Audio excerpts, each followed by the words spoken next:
Happy New Year!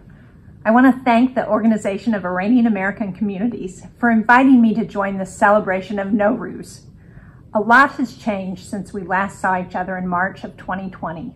COVID-19 has forced us to adjust our way of life and find new ways to connect with each other.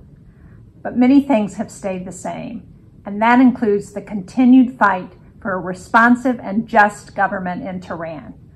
Because now more than ever, respect for democracy and human rights must be a cornerstone of American foreign policy. Around the world, we've seen leaders use the pandemic as an excuse to chip away at democratic rights and norms.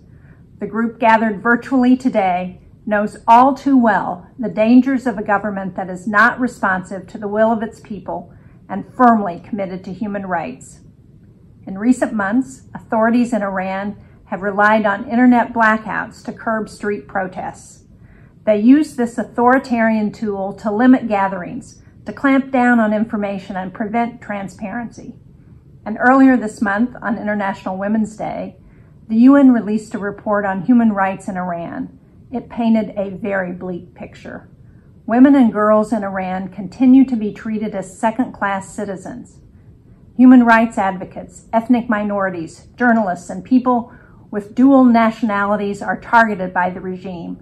They face abuse, torture, arbitrary detention, harassment, and even death. This is unacceptable behavior from any government. U.S. foreign policy must draw a contrast with these actions. It's necessary that we support nascent democracies, that we bolster human rights and prioritize democratic movements in oppressive countries. So this no ruse, we recommit to democracy and human rights at home and around the world. Thank you for your continued hard work in support of a free and democratic Iran, and Happy New Year.